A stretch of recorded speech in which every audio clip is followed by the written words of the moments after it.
सबसे पहले अपने गुरुदेव के चरणों में प्रणाम करती हूँ, माता गौरा के चरणों में प्रणाम करती हूँ और गणेश कार्तिक दोनों भैया के चरणों में प्रणाम करती हूँ और जितना भी देवी देवताओं हैं उन लोगों को भी चरणों में प्रणाम करती हूँ और सब गुरु भाई और बहन के चरणों में प्रणाम करती हूँ और महादेव जी से दया मांगती हूँ कि हे शिव सब पर दया करिए, प्रभु सब पर कृपा करिए।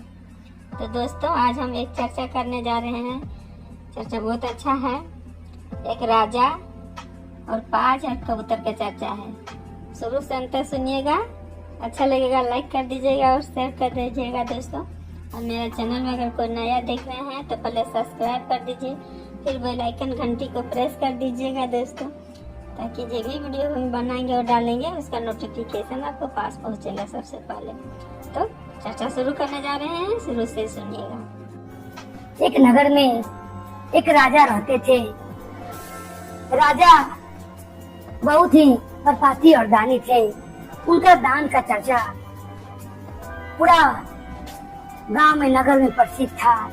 वो बहुत दानी थे और वो इंसाफ भी बहुत बढ़िया किया करते थे। उनके दान पुण्य से एक दिन इंद्र भगवान और अग्निदेव अपने में विचार करते हैं कि जरा धरती पर हम लोग भी चला जाए और जाकर जरा राजा के परीक्षा लिया जाए, वो कैसा इंसाफ करते हैं और कितने वो दानी हैं, क्योंकि उनके दान के तो बहुत दूर दूर ले प्रचार है। मगर हम लोग अपने से चाहते हैं कि जरा हम लोग अपने से चलकर उनकी परीक्षा लिया जाए और देखते हैं वो कहाँ तक दान करने में सक्षम हैं। ये कहकर इंद्र देवता बात बन जाते हैं और अग्निदेव एक कबूतर बन जाते हैं।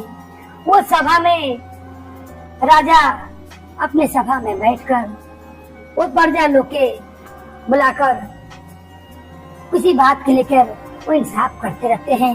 उतने में कबूतर आकर राजा साहब के गोद में गिर जाता है और गिर कर कहता है, महाराज मेरी थोड़ा रक्षा कीजिए और मेरे जान को बचा लीजिए, नहीं तो आज ये बात मुझे खा ही जाएगा। उतने में राजा कहते हैं, मैं तुम्हें वचन देता हूँ कि मैं तुम्हें कुछ भी नहीं होने दूंगा। तुम मेरे शरण में आए हो और तुम मेरे जिस तरह मेरे प्रजा हैं उसी तरह तुम भी हो, क्योंकि पक्षी भी, ये जितने भी इस नगर में पक्षी जीव जंतु है सब मेरे प्रजा के समान है और तुम मेरे प्रजा समान हो। उतने में बाज आता है और आकर राजा साहब को कहता है कि राजा साहब ये मेरा शिकार है, इसे आप छोड़ दीजिए, इसे मैं मारना चाहता हूँ। तब राजा कहता है ऐसा नहीं हो सकता है, क्योंकि ये मेरे शरण में आया है और मैंने इसे वचन दिया हूँ कि मैं इसको जान पर नहीं बनने दूंगा।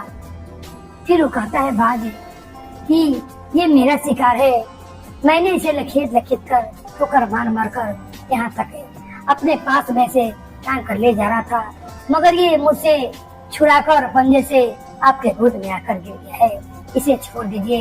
राजा कहता है मैं एक राजा हूँ और मैं वचनभंग हो गया हूँ, क्योंकि मैंने इस कबूतर को वचन दे दिया है। तुम्हें क्या चाहिए कि तुम इसके पीछे पड़े हुए हो? बाज कहता है राजा साहब एक भूखे को क्या चाहिए, मुझे तो मांस चाहिए जो मेरा हार के लिए जरूरी है। तब राजा कहता है कि इसका मांस तुम्हें नहीं मिल सकता है, क्योंकि मेरा शरण में आया है तो मैं इसे तुम्हें सौंप नहीं सकता हूँ। तब बाज कहता है ये कहाँ का इंसाफ होगा, आप राजा हैं तो क्या एक संगे इंसाफ कीजिएगा और दूसरे संगे भी इंसाफ कीजिएगा। मैं भी आपका प्रजा समान हूँ, जब आपका पुत्र के संगे इंसाफ कर सकते हैं तो मेरे संग भी इंसाफ कीजिए। मैं भी भूखा हूँ और मुझे भी मांस चाहिए। राजा कहता है ठीक है, ये कबूतर के मांस छोड़ के ये कबूतर के तुम जीवन दान दे दो, मैं तुम्हें अपना मांस काट कर देता हूँ। तब बाज कहता है ठीक है, अगर आप इस कबूतर को बचाना चाहते हैं तब आप अपना मांस मुझे दीजिए। वो राजा क्या करता है, किलो तराजू मंगाता है और मंगा मारता है और राजा अपने जान को काट कर एक पट्टी बाज बैठ जाता है और एक पट्टी राजा अपने जान पर मांस काटकर रखता है, क्योंकि बात कहता है कि जब तक जितना वजन कर रहे हो उतने वजन की मुझे मांस चाहिए कि मेरा पेट भर जाए।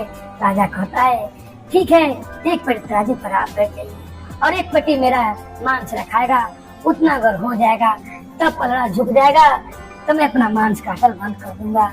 वो तो इंद्र देव थे, वो क्या करते हैं कि अपना शक्ति से पलड़ा को झुक ही नहीं देते हैं। जब वो अपना जान काट कर उस पलड़ा फेंकते हैं, तनिक वो पलड़ा हिलता नहीं है।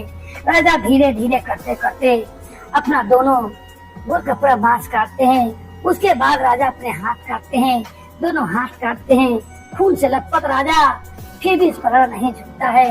तब राजा कहते हैं, सब प्रजा के लोग कहने लगते हैं कैसे तो राजा साहब की मृत्यु हो जाएगी। राजा साहब क्या करते हैं कि कहते हैं कि स्वयं को अपने उस पलड़ा को रख देते हैं। कहते हैं कि कैसे भी पलड़ा को झुकाना है, क्योंकि मैंने बाज को भी वचन दिया है कि मैं उसे मांस दूंगा, मैं किसी के संग बेइंसाफ नहीं होने दूंगा। ना मैं दान देने में कमी करता हूँ और ना इंसाफ करने में।